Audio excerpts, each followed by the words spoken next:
अब बात करते हैं गुजरात के चुनावी और सियासी मैदान की। गुजरात के चुनावी मैदान में हर पार्टी इस समय जोर लगा रही है और केंद्रीय सूचना और प्रसारण मंत्री अनुराग ठाकुर भी बीजेपी के लिए धुआंधार चुनावी प्रचार कर रहे हैं। और प्रचार के बीच ही अनुराग ठाकुर ने एबीपी न्यूज संवाददाता मनोज्ञा लोईवाल से एक्सक्लूसिव बातचीत की है। अनुराग ठाकुर का दावा है कि गुजरात हिमाचल में एक बार फिर बीजेपी की सरकार बनेगी। अनुराग ठाकुर राहुल और केजरीवाल पर भी जमकर बरसे। गुजरात के चुनाव में तापमान लगातार बढ़ रहा है। इस पर बात करने के लिए हमारे साथ हैं केंद्रीय सूचना और प्रसारण मंत्री अनुराग ठाकुर जी। स्वागत है आपका। मजा आ रहा है? मजामा? मैं तो ये कहूँगा गुजरात के कोने कोने में जाइए मनोज्ञा जी, एक ही बात सुनने को मिलेगी, भाजप ने राजमा, गुजरात मजामा। किस आधार पर? क्योंकि डबल इंजन की सरकार ने जो काम किया है, गुजरात को जो एक पहचान दिलाई है, देश का नंबर 1 राज्य किसी भी क्षेत्र में देखिए लगातार आगे बढ़ रहा है। और ये मोदी जी ने जो नींव रखी थी उसका फल देखने को मिलता है कि कैसे नरेंद्र भाई से भूपेंद्र भाई तक की यात्रा में गुजरात आगे बढ़ा है। ये डबल इंजन की सरकार केंद्र और प्रदेश ने मिलकर गुजरात को आगे बढ़ाने का काम किया है।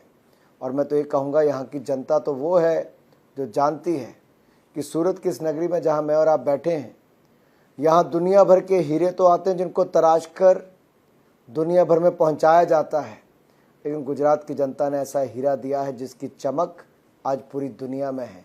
नरेंद्र मोदी जी की बात कर रहा हूं मैं, जो आज दुनिया के सर्वाधिक लोकप्रिय नेता हैं। यहीं से यात्रा की शुरुआत की थी, लेकिन आज उनकी ताकत का, उनके नेतृत्व का दुनिया लोहा मान चुकी है और जानती है कि भारत आगे बढ़ेगा तो मोदी जी के नेतृत्व में बढ़ रहा है। अनुराग जी, हम गुजरात में हैं। अरविंद केजरीवाल जी भी आए, दिल्ली के मुख्यमंत्री, और आम आदमी पार्टी ने बहुत पूरी जान लगा दी है। उन्होंने पूरा भरोसा है कि सरकार भी बना लेंगे। मनोज्ञा जी, बहुत जान उत्तर प्रदेश में लगाई थी, उत्तराखंड में तो और पहाड़ी राज्य में जान लगाई। दोनों जगह जमानते ही जब तो ही खाता भी नहीं खुल पाया। गुजरात की जनता भी उसी रास्ते भेजने वाली है। और मैं तो आपको यही कहूँगा, ये ऐसी हालत है कि ये केवल अखबारों तक अपनी छपाई करने वाले हैं, चैनलों में अपने इश्तिहार देने वाले हैं, नौटंकी करके सुर्खियों में बने रहने वाले हैं, लेकिन धरातल पर लोग भारतीय जनता पार्टी के काम को ही देखते हैं। इनके तो झंडे झूल रहे हैं पंजाब के और गुजरात के। दोनों स्वास्थ्य मंत्री एक जेल में और एक का इस्तीफा हो गया। भ्रष्टाचार के गंभीर आरोप और साथ ही साथ उप मुख्यमंत्री शिक्षा मंत्री से कम शराब मंत्री ज्यादा नजर आते हैं। केजरीवाल जी तो बार बार कहते हैं आपकी हिम्मत है तो अरेस्ट करके दिखाइए उनको। जांच एजेंसियां अपना काम करे, जब समय आएगा तो कानून जो कहता है वैसा वो सब करेंगी भी। शायद अरविंद केजरीवाल जी जल्दी छुटकारा अपने उप मुख्यमंत्री और बाकी साथियों से पाना चाहते हैं। कारण मैं बताना चाहता हूं विस्तार में। अरविंद केजरीवाल जी से शातिर आदमी शायद आम आदमी पार्टी में कोई ना हो। जो फाउंडर मेंबर थे, संस्थापक थे, सब बाहर हैं और जो बचे थे, एक जेल में है सत्येंद्र जैन जी और उप मुख्यमंत्री मनीष सिसोदिया जी, वो शराब घोटाले के मुख्य आरोपी हैं। आखिर क्या कारण है? अरविंद केजरीवाल जी के पास एक भी विभाग नहीं है। क्या कारण है? एक भी फाइल पर उनके हस्ताक्षर नहीं, क्योंकि वो जानते हैं कि मैं बचा रहा हूं चाहे बाकी साथी जेल चले जाएं। भारत जोड़ो यात्रा की तस्वीरें आपने भी देखी होंगी और वीर सावरकर के बारे में राहुल गांधी ने जो कहा है उस पर क्या कहेंगे? देखिए, अगर कांग्रेस के समय की आप टेक्स्ट बुक्स को उठाकर देखोगे तो शहीद भगत सिंह को एक्सट्रीमिस्ट कहा गया। वीर सावरकर जी का अपमान इन्होंने एक बार नहीं बार बार किया। सरदार पटेल को सम्मान देना तो दूर की बात, कांग्रेस ने तो भुलाने का काम किया। भीमराव अंबेडकर जी के साथ जो कांग्रेस ने किया वो देश जानता है। ना केवल पार्टी से निकाला, ना केवल उनको हराने का काम किया, बल्कि भुलाने का काम भी किया।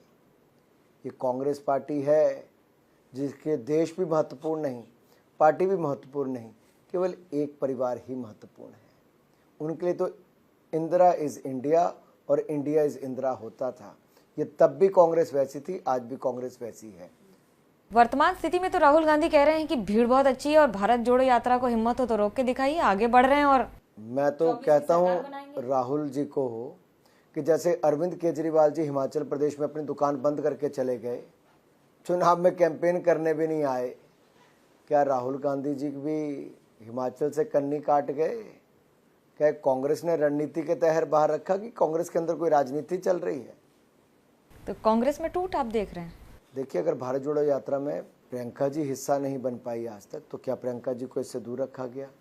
और क्या कांग्रेस ने अपने कैंपेन में राहुल गांधी जी को अब तक दूर रखा?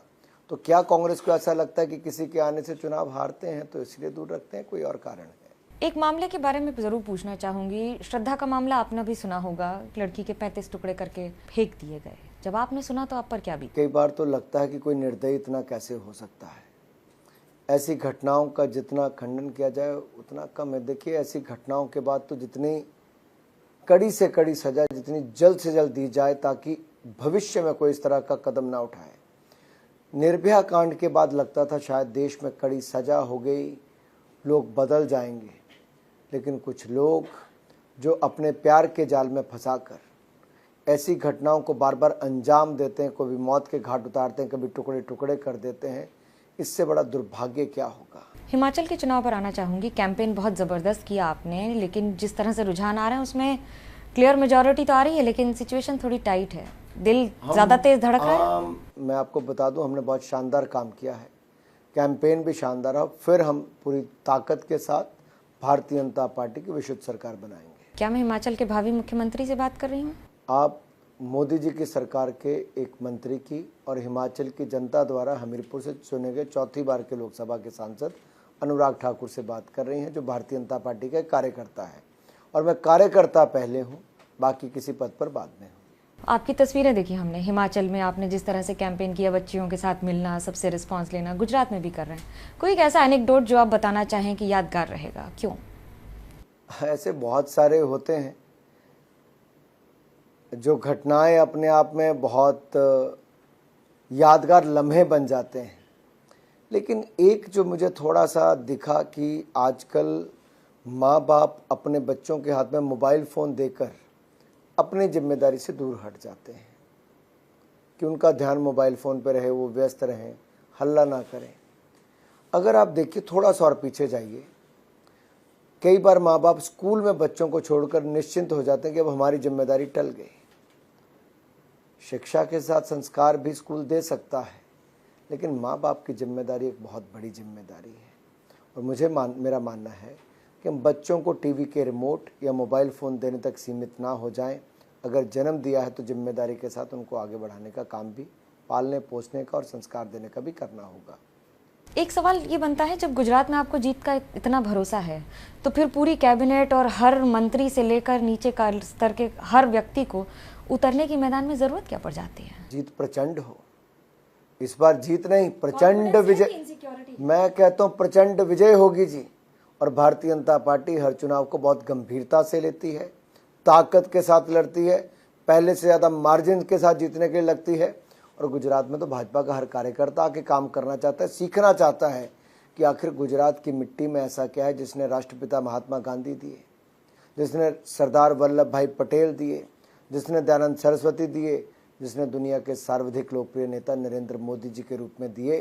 कुछ तो इस मिट्टी में है जो ये लोग बार बार विकास वाली पार्टी को, सुशासन वाली पार्टी को, गरीब कल्याण वाली पार्टी को, भारतीय जनता पार्टी को बार बार विजय करते हैं। तो यहाँ कार्यकर्ता सीखता भी है, काम भी करता है। और मैं तो कहता हूँ, हमारे पास तो कार्यकर्ता नेता हम इतने उतारते हैं, कांग्रेस के पास जो है उनको भी बाहरी रखने का काम करते हैं। ठाकुर साहब ने गुजरात में खाया सबसे ज्यादा क्या और मजेदार क्या लगा?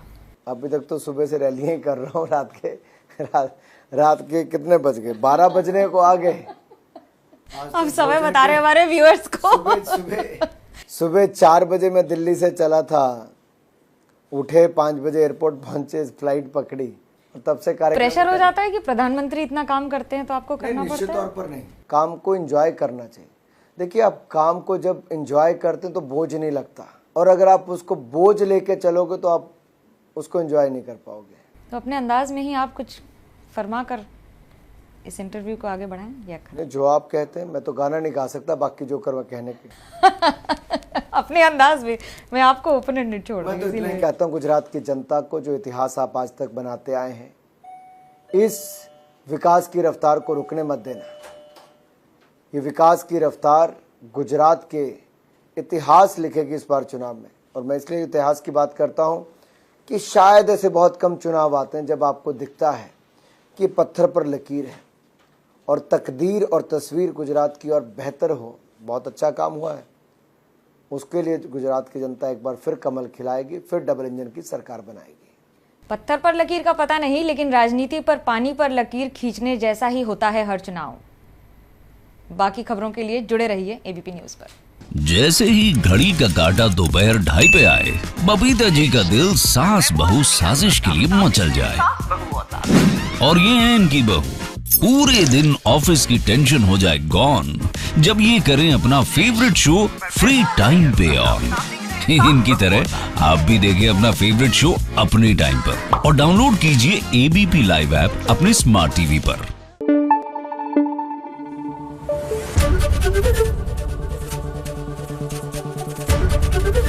एबीपी न्यूज आपको रखे आगे।